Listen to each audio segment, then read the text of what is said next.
Welcome to a new episode of Depreciation Nation, and today we are trying a bit of a different format as we have recently moved, as y'all will find out in next week's episode. Today's guest on our channel is Mr. Fred Ashmore. I want to welcome Fred to the channel. Now, he may look familiar for some of you, and for others, in case you don't know who he is, Fred set the Cannonball record last year in a rented Ford Mustang of 25 hours and 55 minutes. And as a result of that, he rose to great notoriety. He has told the story on VinWiki, which will be linked in the description below. And so Fred agreed to come on our channel and talk with us just about some of the things that made an impact in his life that ultimately led to him making that run. So thank you very much for your time. Thank you for coming on the channel. And the very first question I wanted to ask is, what was it that made an impact in your life that cemented you as a car person? Oh, that's kind of a tough one. Probably it would be when I was really, really young. We had a neighbor who dabbled in brass era cars and, early 20s and 30s cars, Pierce Arrows, Franklins, things like that. And he used to drive around and pick me and my dad up. We would ride down to the ocean and just watch the sun go down on the Atlantic out on a point.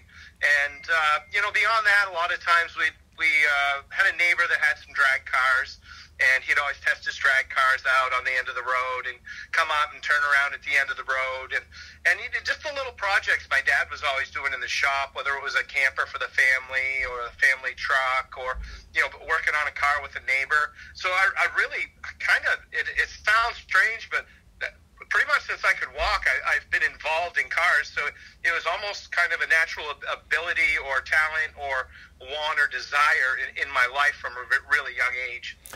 And taking that into account, when did you learn of the Cannonball? How did you learn of the Cannonball? And would you mind sharing that story with us?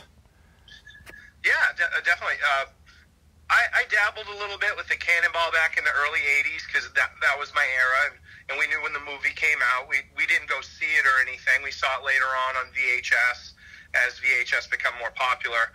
And I read about it in some of your car and drivers,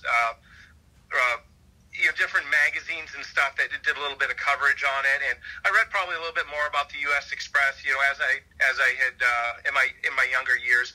We had an older library, so they had a lot of the old magazines around. And I was always digging in the car magazines because I was never a reader. I wasn't reading J.D. Salinger or anything like that. I wanted to read the next go fast thing, the next best thing to do, and just what cool was going on in the car world. So I always hung around the hot rod magazines, and I kind of followed it that way between the movie and the magazines and stuff was where I got my first taste or interest of it. Okay. And you made that run in a rented Mustang. So why a rented Mustang? Well, as I told everybody else, why not? It's an American car. I've always been a Mustang guy. I set another record in another Mustang I built. And originally, I didn't plan on the Mustang. I planned on a Charger. And when word had got out that I was getting ready to do a run and stuff, and people kind of became wise to what I was doing, I kind of set everybody off, and I went after a Mustang because it was available during COVID. And worst case scenario, I could beat the bejesus out of it, turn it back in, and not have to worry about it. So if I set the record, great. If I didn't, no big worries. You turn it back in and you go about your business and have a good day. But I was very fortunate where it worked out, where everything did with the Bandit Run and the solo record, New York to LA, that it kind of was an ideal fit for the purpose. Did you buy the waiver? Honestly, I didn't buy any waiver. I didn't buy any extra insurance. I had 130 gallons of fuel on, so I figured if I wrecked it, I wasn't going to be around to pay for it anyway. So how many attempts did you make before you actually made that attempt? I had done 3 other attempts in various different, configurations. My first run was actually a solo run I did from Maine to the Red Ball to Los Angeles. And the second one I did was in my Galaxy, which was nonstop from New York to Los Angeles, with a almost 200 gallon fuel tank in my '63 Galaxy. So after that, I built the Cobra, which was from the Miami Vice TV show, and that had 70 gallons of fuel on it. And my brother Travis Hilton and I did the event record on the Cannonball route with that car. And so there was 3 attempts before that in events, and then there was this one run across the country that really kind of cemented it. Awesome. Now, you would later own that car, so go ahead and share that story with us. Well, it's a really interesting story because I'm actually sitting in the car right now doing this interview.